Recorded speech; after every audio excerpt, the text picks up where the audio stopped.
and gave to people who sued me, who lied on me, who betrayed me, who broke my heart and let me down. I have been betrayed so many times that when you don't betray me, I'm shocked. I'm scared to believe that you might be real.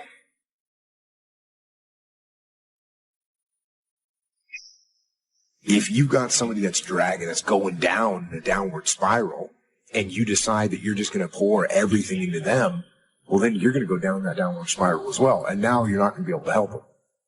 So I think you definitely have to take care of yourself as a person so that you have the platform to take care of someone else and help someone move in the right direction. Oftentimes, when you think you're helping someone, you're really just enabling them. You got to detach. You got to make sure you're not becoming emotional. You got to make sure that you're seeing the person and the situation for what it really is. Not what you want it to be, but what it really is, who they really are, what they are really doing. And then when you're detached, you got to make logical decisions from that point of detachment to decide whether this person can be helped and how far you're willing to go to help them. And you got to remember, you can't be a hero to everybody.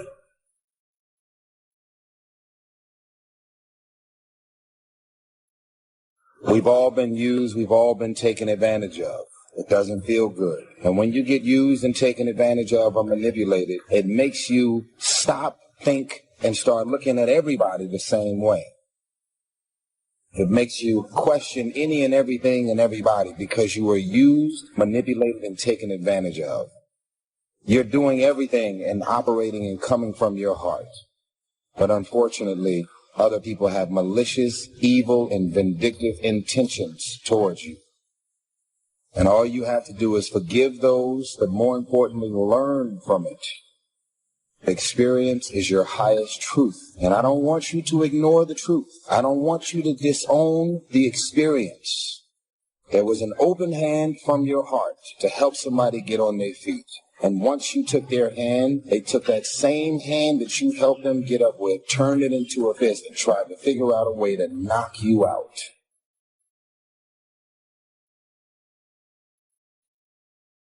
Sometimes it takes you a minute to process what to do when right goes wrong.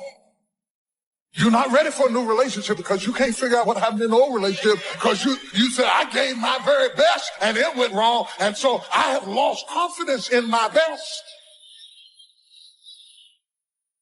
Because you left me with the notion that maybe my best isn't good enough. So I'm not sure that anybody will ever see my best again.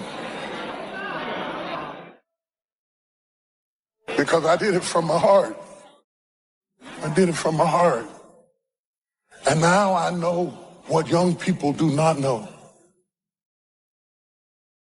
is that right can go wrong.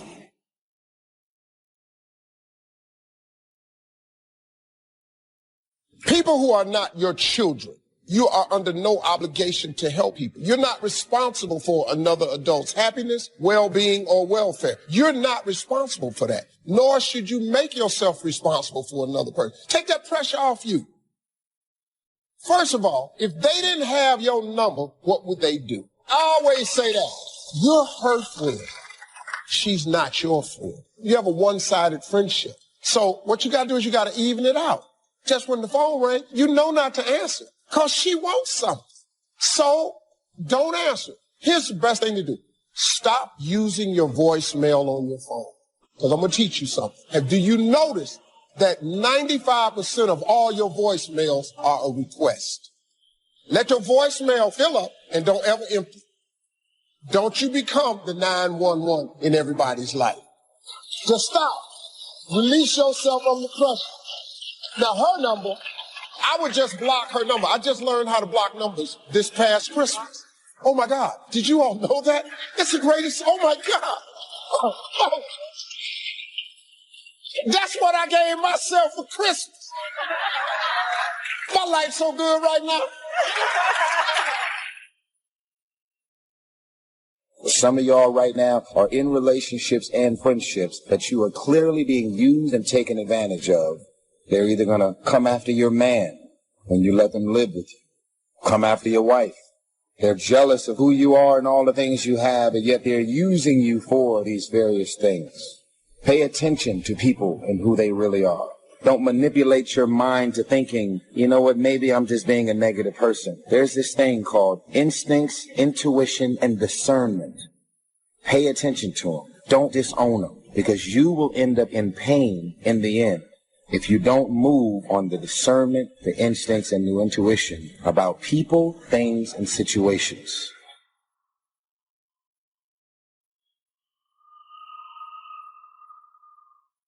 Despite the fact that these are some of the clearest, most easily recognized elements of strong character, in the real world, they're also some of the most difficult to find. It seems it's always been that way.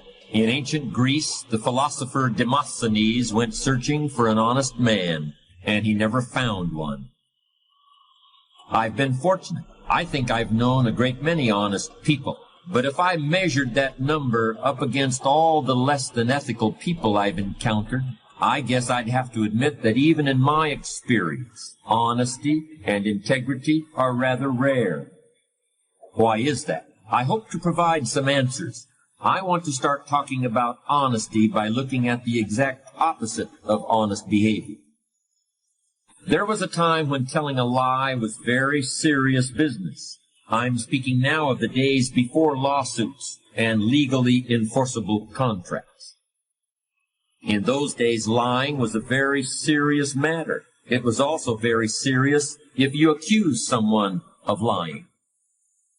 Today, a breach of integrity in a business matter might mean calling in the lawyers. But for hundreds of years in the past, calling someone a liar was the most common way to provoke a duel, at first with swords, later with pistols. Dishonesty was treated like a personal insult that demanded immediate redress. You have to think. You can't just feel. You have to think. You know, even when you're taking care of kids, part of what you're doing is being compassionate. But if you're too compassionate towards your kids, then you do everything for them. And if you do everything for them, then they grow up useless and they never leave and they hate you and they hate everything else too. It's a bad idea. You know, there's a rule if you're working in a place like a nursing home. And the rule is, it's a harsh rule. Do not do anything for the people that you're taking care of that they can do for themselves. And so if they have to struggle to feed themselves, you don't bloody well intervene and feed them. You let them maintain their damn independence. And you have to be a hard-hearted bastard to do that. You know, to watch someone struggle like that. But you're furthering their medium to long-term independence and development. And you do the same thing with your children. Treating your children like they're endless, permanent victims is a very bad idea. And one of the problems with being really strong is that no one ever asks you if you're okay. No one ever comes to you in the same way that you generally reach out to other people, and I know because I've experienced this. I tend to be the rock that most people lean on, and where is it and how is it that you can find someone that can pull you up? It has been a challenge of mine, and it's something that really used to bother me at a real visceral level for so many years, up to the point where I wanted to cry. Because it's like, who can I lean on? And I know that's your problem. I know that's what you're dealing with. You're asking me, how do I go find a mentor? How do I find someone that can support me? What I found is that there are two types of mentors.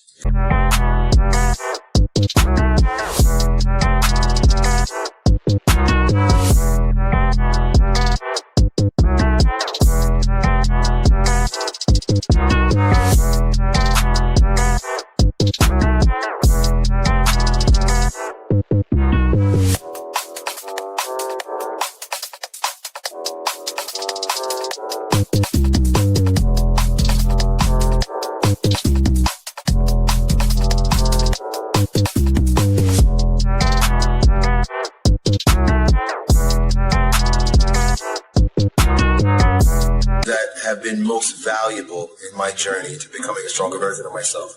That through books. You're going to find that there are certain individuals who have written volumes and volumes of text that will support you in almost every area and endeavor in your life.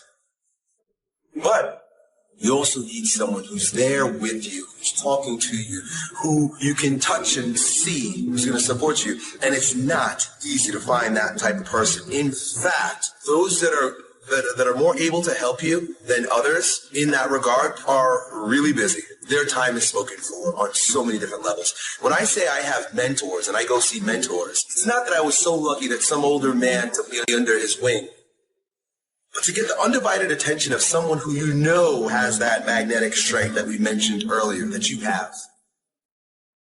You're going to have to trade a portion of your energy with that person so that they can give you that, because their time is valuable.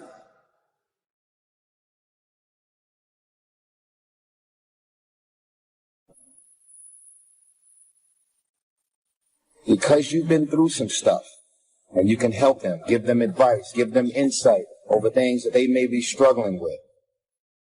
This is what the love circle is. We spread love. I got 18 million followers because I've been spreading love. That's what this is about, nothing else. I don't care about the numbers if I'm not trying to impact and change lives. When people write comments and tell their stories, respond to 10 people without you knowing you have signed up to be a part of the love circle. I love you. Tag whoever needs to see this video and make sure you share it. Everyone knew the big problems that could result if you got caught, so lying to another person took a certain amount of, what's the right word, foolish bravery, maybe. But there's no such risk today, is there? Some people lie all the time without thinking about it. Most people know when they're being lied to, which they may find irritating, but they just accept it. Maybe they decide to become liars themselves. In any case, very few duels are being fought. To explain this, I think we can make a comparison between how some people today feel about lying and how they feel about money. It used to be you...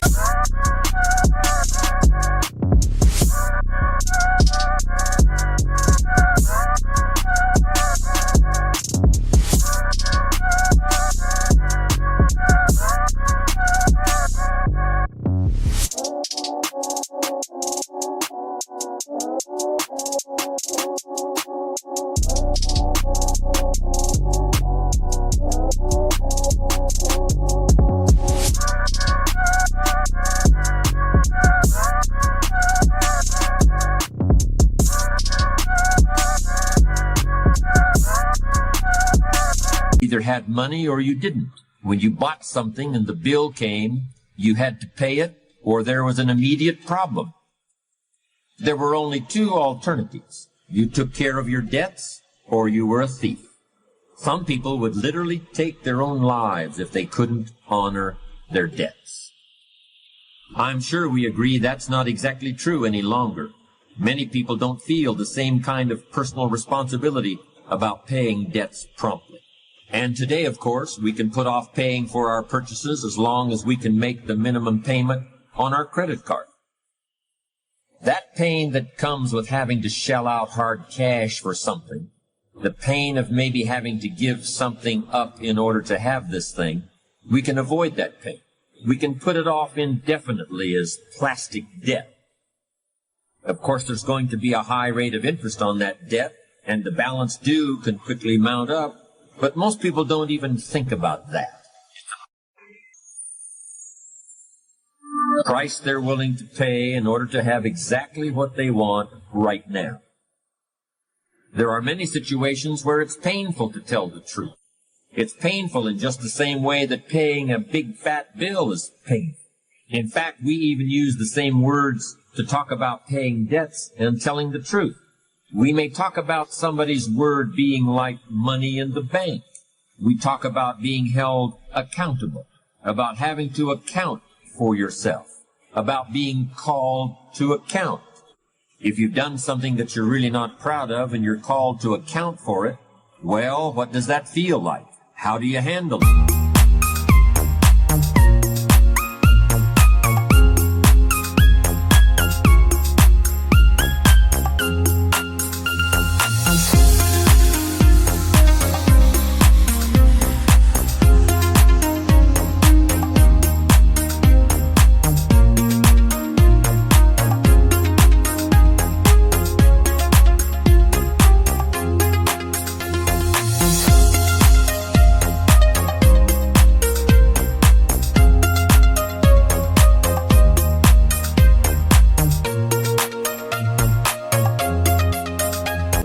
What are your options when you've got to explain something that makes you uncomfortable?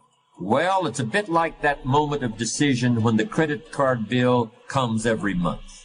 If you want to pay off the whole balance, there may be some pain and sacrifice involved. You may have to grit your teeth.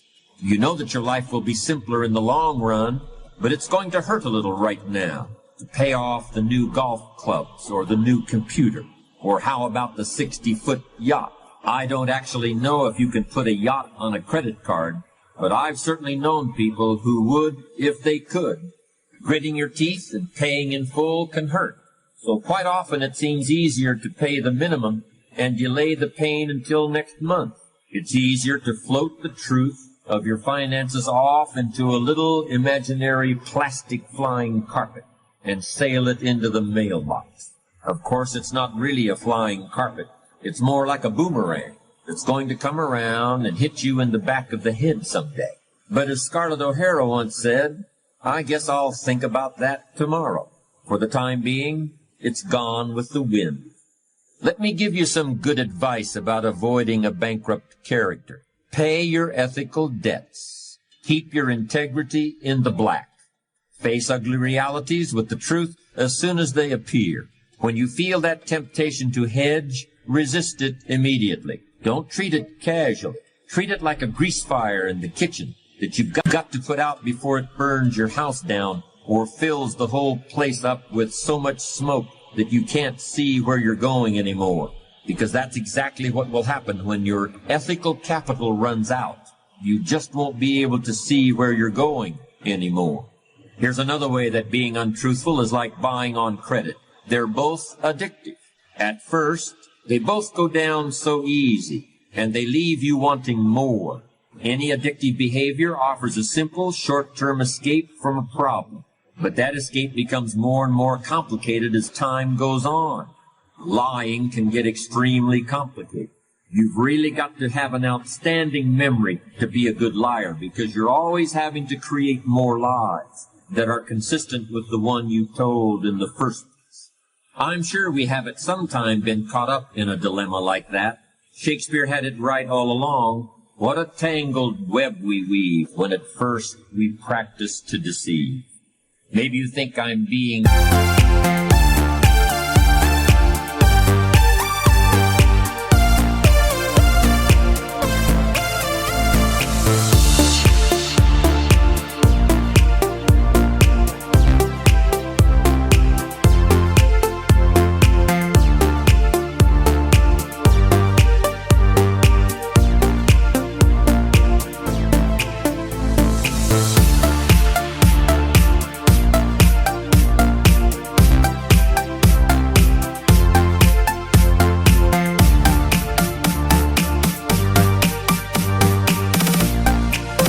a bit tough here.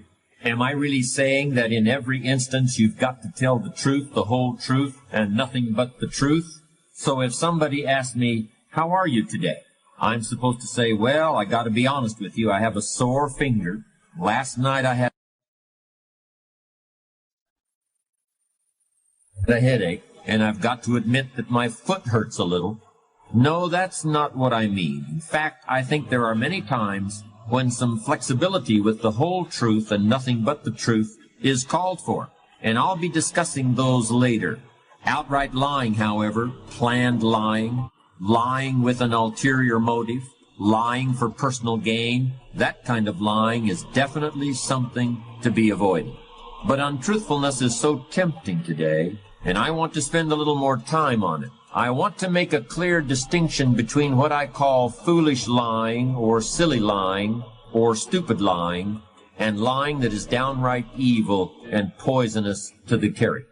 Boasting, bombast, blarney, bragging, these are all the same thing. They're always floating around in the atmosphere, and they can affect you at any time like catching a cold. They're mostly harmless, unless you start building a whole personality around them, which has definitely happened to some people. I should mention that there's such a thing as boasting in reverse, too.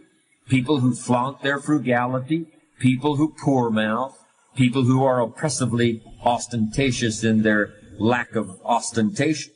This is actually becoming a bit more common. Keep an eye out for it.